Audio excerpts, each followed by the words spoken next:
Hi guys, and welcome back to Birmingham Fan TV. And I know it's been a while, and I know you were probably so glad to get rid of my face over the international break. But today we're back with the Stoke preview, and it's been a long time coming, and I'm delighted to be back.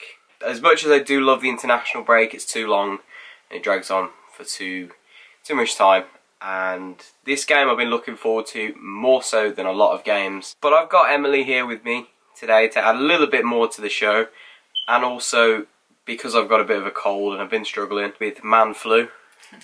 It has been actual flu, to be fair to you. So Emily's going to help me out today with today's video. So let's get straight into it. I don't want to bore you to death. This will probably be a little bit longer because I'm going to talk a bit about the season as well. Sort of recapping on the last 8 games, and then we'll go into the preview. In the last 8 games, what can we say? It's been uber successful, really, hasn't it?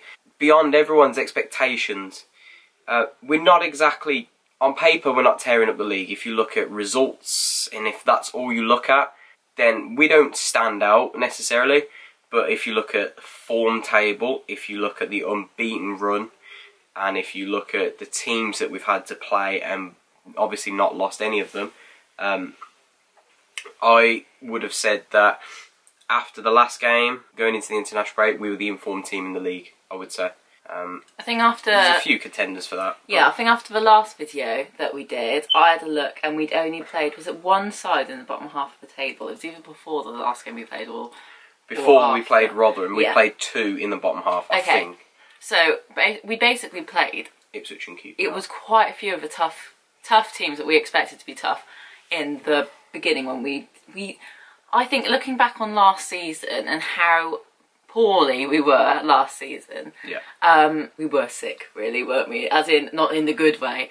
No, but I think the whole club has come together and matured and grown up in the sense that we have completely changed the ethos.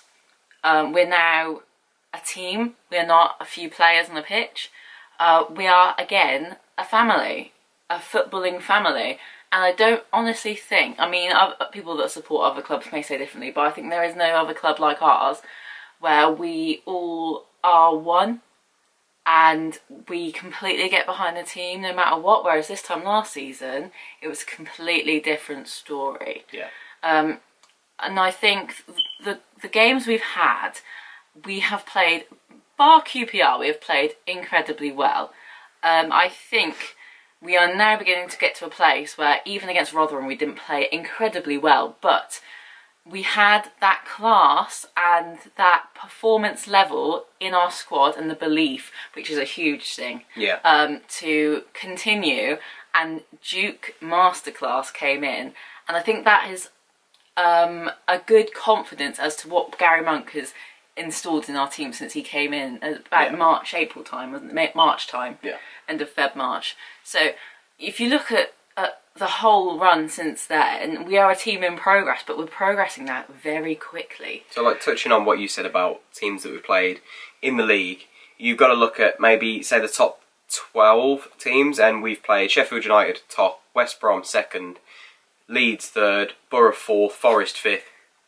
We've played all of those. Sheffield Wednesday we're yet to play in 6th. Brentford we played in 7th. Derby we're going to play soon. Norwich we've played in 9th.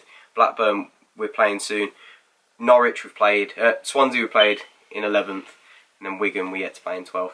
We've played all bar 3 of the top 12. And I would say we have disgraced ourselves in none of those games. Even Borough, the only one we've lost to in that top 12, I thought we could have got something out of it. I think 1-0 was there or thereabouts. That was fair, we didn't show ourselves up. We had 10 men and all this. The season has been a fantastic platform so far to build on. It's all about momentum. The Championship is a marathon, not a sprint. And the platform that you lay for yourself early on is going to be testament to what you do later in the season, towards the business end of the season. And Monk's building to that. He doesn't want to lose players to injury. I know he's lost a few pre-season, and Vassell keeps getting injured. But those are coming back now. Craig should be back. Garner should be back for the weekend. Davis isn't far. Vassell's a couple of weeks away, from what I read this morning. So you're looking at a fully fit squad and plenty of numbers and plenty of options, I would say, especially with the young players coming through as well, like Lakin and Otterbohr and Lubala. I think we're not spoiled for choice, but we haven't got what some teams have, but it's looking bright. Overall, good start to the season. I don't think we could have asked for much more after the whole turbulence of the pre-season. I did not expect. It could have been better because we could have took more chances. We've been unlucky. Yeah, but I think we've learnt from that. I think in the last few games we honestly have learnt from that, because we've been winning and we've been scoring more and conceding less, which was a big thing. But we the were amount conceding of times too many. we've hit the woodwork this season. I think it's down to luck. We haven't had the rub of the green. Yeah, our finishing's let us down sometimes, but overall I'm happy. Heading into Stoke, this is actually my first ever trip to the Britannia, or the Bet365 Stadium, however, whatever rubbish you call it these days. If you didn't already, go and check out my appearance on Wizards of Dribble podcast. I will leave the link down below in the description, where I spoke to them about what they can expect from us. I think they're a little bit taken back by how positive I was ahead of the game and how positive I am for the season. I think someone said, how positive was he considering they're 17th? But you just don't know, and if they looked at the form and who we've played, they maybe begin to understand a little bit more. Going into the game, from what I understand, we picked up no injuries over the international break, which is fantastic. Gardner's back in contention. Definitely won't start. There's no chance. I don't think there's no way we're messing with that team. He should be back on the bench, I think, as a good option to bring on. But for me, the international break came at the wrong time. I said to some people over the international break, it just came at the wrong time for us. We had no injury worries, we weren't looking leggy, and we had so much momentum. I feel like if we'd have played Stoke before the international break, I'd have said we'd have probably beat them. However, the back end of the before the international break, I know that they also hit a good run of form, picking up 7 points from 9 in the last 3, and 2 clean sheets in those. So this is going to be a difficult game. I mean, it was going to be a difficult game if they were bottom, to be honest. I think before the QPR game, and the state they were in, and the state we were in, I would have pipped us to be the winners of this game. Stoke still have a very strong squad. They have Premier League players. They've got people like Benicophobe, who are Premier League. Jack Butland. Joe Allen, who started in midweek for Wales. Berahino, you got Crouch. Regardless, they've still got Bojan. They've got all of these good players. But like I said on the podcast that I appeared on, I think they're almost spoilt for choice. I think it leaves Rowett with too many options, too many big names knocking on his door. Yeah, competition's healthy, but sometimes it can disrupt the squad. Yeah, in terms of Blues, I don't see the team changing an awful lot, to be honest. Obviously, as now every Blues fan can tell you, Monk prides himself on consistency and the team's stability and every player knowing what they're doing. So I'll just go ahead and say it right now, there will be no changes to the team, in my personal opinion, unless there's a late injury or something of that order. I want to talk quickly, because I don't want this video to run too long, because I know people get bored of me. Saw speculation linking Hotter with a move away in midweek, and I know you saw me laugh at that. From what I understand is true, and the rumour that Sheffield United want him is true. Obviously, most teams in this league would love to have Hotter. He's a prized player. Yeah, he is.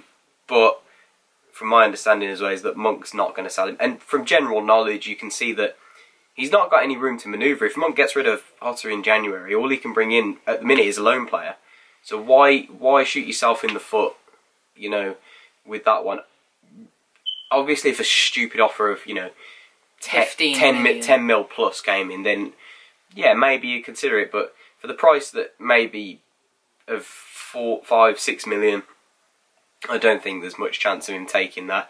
In the summer, you know, it might be a different story. If maybe a Premier League team came knocking, or no disrespect to Sheffield United, but I just don't see him moving to another Championship club, to be honest. I think he's getting to a point now in his career where if he is going to make a big money move, so to speak, he will move to the Premier League. Or back abroad. Not being biased, but he's at a good place in his career, and I think now he's got time to shine and time to show what he can do. I think he's comfortable where he is. I know he's got a good relationship with Harley Dean and Maxime Collan. I know that they're good friends outside of the game, obviously. And they came from Brentford, and he's got that good link up down the right hand side with Collan. I think he's just comfortable. I think he's enjoying his football at the minute. You can see he's playing with a smile on his face compared to what he was under Cottrell. And I don't see him moving, to be honest. You know, and that's no disrespect. Anybody in the Championship could come in, and I'd question it, because why would he move in January to a Championship team? I don't think we need the money either. We've still got players that we can shift in the backdrop that will move on eventually. We've had Nikolai Brock-Madsen come back this week. But he'll go again, and whether we get rid of his contract or whatever, and Stockdale will go, and Kujak will go. So, you know, I just wanted to sort of talk about that one quickly, because it's, you know, it's one of them. It is what it is, and we just play that one down, I guess, because I can't see him disrupting the squad. I know Gary Monk's pivotal in his plans to Monk, and, you know, that one I can't see changing. I think it's going to be a tough game. I would take a point right now. Again, I know we keep saying this, but every game you go to away from home, it's going to be tough. You're going to be tested, and it's going to be one of them where most this season we're going to have to say, yeah, we'd probably take a point there.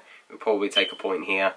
And against a newly relegated team, I think that's what you realistically, as a team like us, should expect. I think so, yeah. I think a point would be a good result, especially seeing as the run of form they've had in the last few games.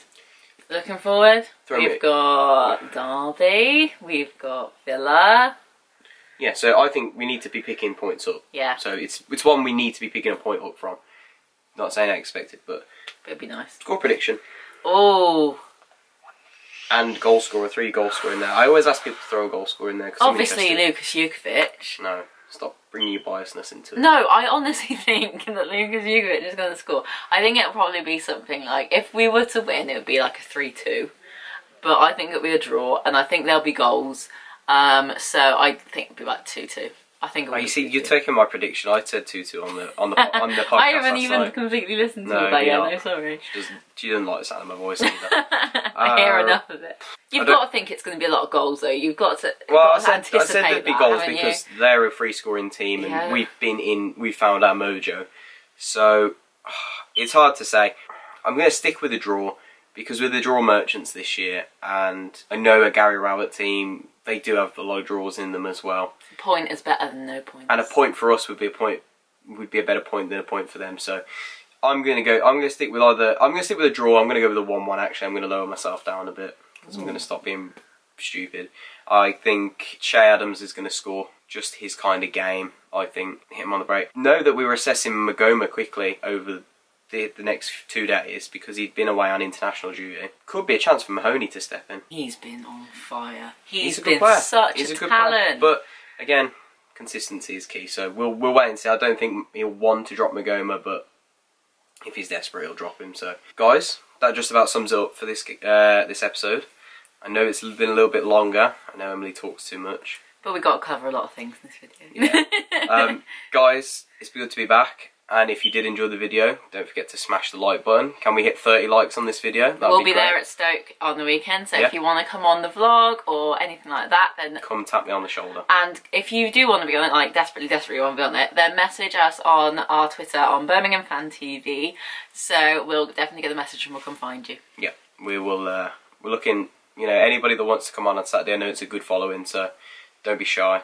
Come show your face. Prediction, after match, whatever it may be. Just come show your face. I'm not that bad. I don't bite. Guys, and we're also, I think we're 9 subscribers away from 300. Don't forget to tell your friends if you haven't already subscribed. And if you are new to the channel and joined me just before the international break, welcome guys. I know I'm ugly to look at, but just bear with me. I do talk some sense. And guys, I will see you in the Stoke vlog. Keep right on. Keep right on.